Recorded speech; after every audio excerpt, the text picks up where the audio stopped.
So tonight, it's time for an invasion. Mr. George Maniotis of our Muskegon Community College History Department, we're very interested to hear what happened with this invasion. We tend to know the macro story, but I suspect, as always, you're going to give us layers and layers of detail, so we're very interested in what you have to say, sir. Well, thank you.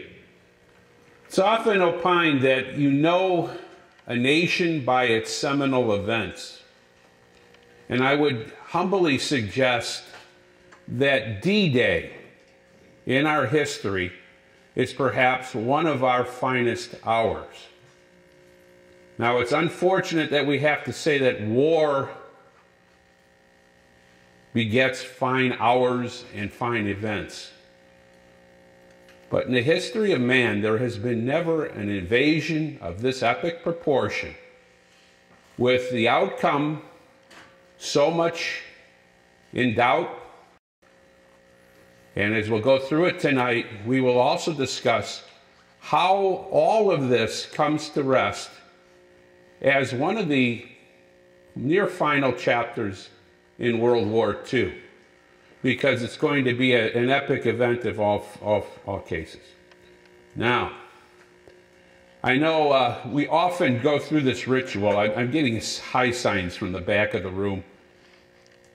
If you could help pay for the lights tonight, do it, please, because my colleague won't have his rest. So pass the basket, Kurt, please, and be done with it. You know, museums, I wish they would give museums millions of dollars, like big endowments. This one should get lots of money because they've been wonderful here. Now, I've dubbed this Operation Overlord, We're Coming Adolf, because quite literally Adolf Hitler was expecting an invasion.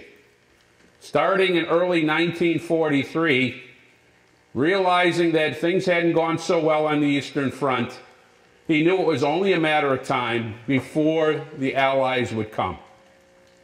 And he had started to make some preparations, and we will go through those tonight in our discussion. So, what we're going to cover this evening: why did Operation Overlord take place? We need to kind of re-examine the politics of the Second Front. Why did this occur? What was important about this? And why was it so adamantly stressed by Stalin? Why did he want this invasion to occur? And we'll get into that this evening. We will talk about the planning and the strategy, not only from the Allied side, but what the Germans were planning to do to try to keep us from landing on those beaches. And when I say us, I'm using the word allies. British, US, and Canadian troops, as well as troops from other countries, French, the Poles, and others that will be part of this theater of operation.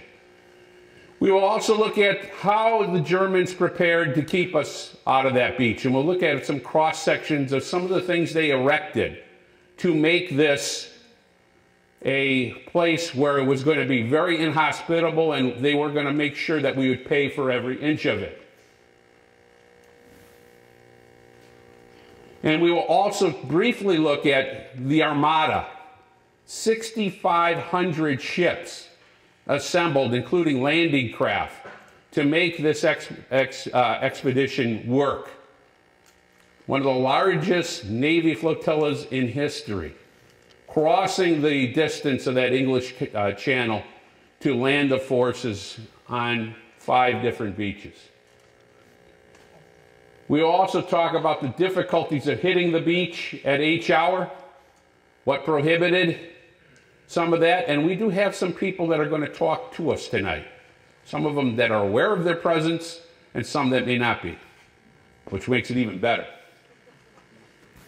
And we will also talk about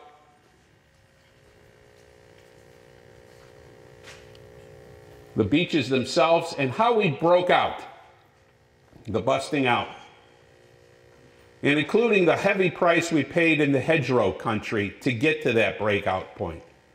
And then we'd be remiss if we don't talk about General Patton and his run across France to try to close the pocket, to trap the German forces.